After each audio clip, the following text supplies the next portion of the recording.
That's crazy. I recorded like a 20-minute, maybe no, like 15-minute, what I thought it was. It wasn't even recording. Oh my god. Okay, this is day 6, but this is a day 5 video. I did post a day 4, but I privated it because I realized that I was getting ready for something, and I was getting dressed. And I don't have a problem with my body or anything like that. Like, I'm not ashamed or anything, but I don't want to maybe make people sin. You know what I mean? Like, I don't want people to have these thoughts of me and like leach them to lust and all that stuff. So that's why I privated it. And then I forgot to post a day 5 video. So this is the morning of day 6, but this is the day 5 video. Kind of highlights because I gotta get to work. Day 5, super good. It was a good thing that it happened on Sunday, because Sundays are usually my most exhausting days, because I wake up at 4:45 in the morning and I don't really take a break or like until maybe 2 o'clock that afternoon. You know what I mean? And eating wasn't a big challenge. Like, I didn't feel the necessity to eat. But usually on Sundays, I get Starbucks with my dad on our way to prayer in the morning. And so it was kind of missing that. But I packed a couple of shakes, and I packed the coffee ones, the Premier Protein coffee ones. I'm not a big coffee drinker. I don't drink coffee every single day. I usually only drink it on Sundays, especially since it's so expensive. And I don't like coffee. I only like one type of drink from one specific place. It was good that, that day 5 was Sunday, because it was kind of a challenge, because Sunday afternoons and Sunday evenings are kind of when we just kind of kick back at our house and just decompress for the whole week, and like, it's good food or good snacks. So it's like, okay, can you be mentally tough? Just noticed that the markets are up today, which is good, because last week we kind of took a beating. And so, day 5 was good. I went over like a tangent in the unrecorded video of the importance of counting your calories. I mean, that can just be a game changer if you can find out your maintenance calories, and then just at least do 500 calories below that you're gonna lose weight. And it might not be at a great rate, but you're gonna lose weight.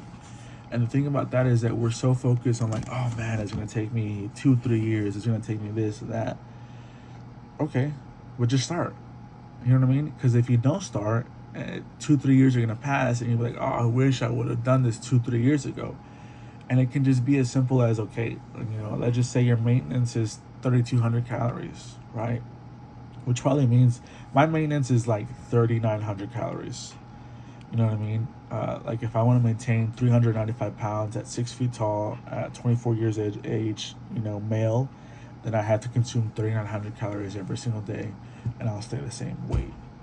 So if your maintenance is like 3,000, that probably means you're like around 300 calories, 300 pounds or something like that. Or I don't know what the math is on that. You know what I mean? So it's like, okay, for example, let's just say my maintenance is 3,000 calories, right? If you just shoot 500 calories below that, you're gonna lose weight. It might be a pound or half a pound a week. A pound a week is 52 pounds a year. Half a pound a week, that's 26 pounds a year. You know what I mean? If you can consistently lose 26 pounds a year, and let's just say that like you did that, you were 18 years old and you were like, okay, I'm going to college, and in 4 years I want to have a graduate, I want to have a bachelor's degree, and I also want to be in shape. At 26 pounds a year, that's 104 pounds in those 4 years. You know what I mean? And let's just say that your goal weight was to be 170 and you were at 275. I mean, you know what I mean? And you didn't kill yourself.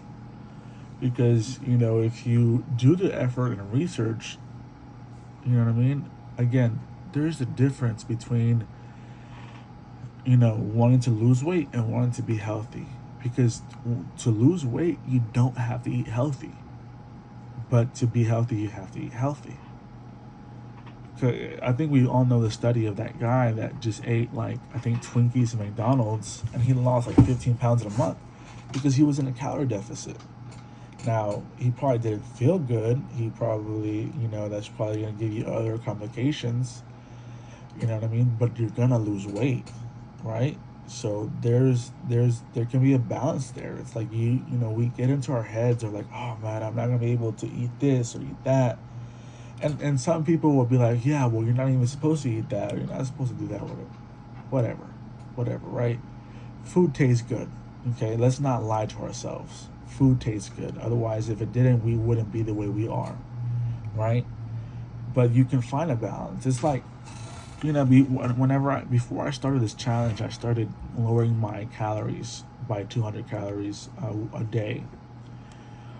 And one of my meals, and it was super filling, was I got, I think, 5 or 6 blackened chicken strips from Popeyes, a regular mashed potatoes, and a regular coleslaw. And that was like 600 calories, something like that. And that was a super filling meal, especially for me, that it doesn't take much to fill me. I'm just an habitual, snacker. You know what I mean? So it's like, for 600 calories, you ate all that food, right? And let's just say that your target is 1,800 calories. That means you could have that hypothetically 3 times a day and still lose weight. Now, you know what I mean? Blackened chicken from Popeyes is relatively healthy. You know what I mean? Mashed potatoes are not your enemy, but the way, mashed potatoes and gravy, probably not the healthiest. Coleslaw is good in theory, but if they prepare it with, mayonnaise or whatever, you know what I mean? That's not healthy. But you're still gonna lose weight with that meal, and it's still gonna taste good. You know what I mean? So it's like, okay, you have to decide, okay, if my goal is I just want to lose weight and then be at a place where I can easily transition into having a more healthy lifestyle, then do that. Don't psych yourself out by like trying to eat kale and all these things, and like you start eating cauliflower rice and all that, and like, you know what I mean? It's like just you know what I mean? Rice, potatoes, proteins, those are not your enemies. I mean, the studies are showing that all of those propaganda of like red meat and protein and rice and potatoes, all that stuff, you know what I mean? It's not really true, you know what I mean? Or at least not to the degree people were preaching about how bad red meat is, and how if you want to lose weight, you can't eat potatoes or rice. It's like, if you look at fitness influencers, fitness people, that's all they eat. You know what I mean? Anyways, so, my advice to you is count your calories. Find your maintenance weight. Now, you can do it online, and it's going to be roughly accurate, but it's not going to be totally accurate. I think there's a way, like, you can get like a medically tested way of knowing what is your maintenance calories or whatever. Not sure. But even if it's just an estimate, I mean, that's a good enough start. Like, again, you don't have to have everything perfect to start. Just start. And, the tomorrow you, and next week you, and next month you, and next year you, and next 5 years you is going to thank you for starting now. You know what I mean? Which is like, another thing that, like, whenever you go on these kind of journeys, like, you can get in your mind so much of like, man, why didn't I do this before? Like, if I would have done a little bit before, life wouldn't be like this or that. Or you could even be like, oh man, like, what if I wasn't heavy in high school or college or in middle school? Like, how different would my life be? Reality is probably very different, but there's nothing you can do about it anymore. It's over with. Now it's about the present, and it's about the future. So, yeah, man. I mean, I gotta go get to work. I'm working from home today. It's gonna be a pretty good day 6. So that's my 2 cents. That was day 5, and still feeling strong. I did wake up. Well, this will be in my day 6 video. I guess I'll talk about that. I did wake up with like feeling my stomach empty, but it passes. It's about mental fortitude. So that was day 5.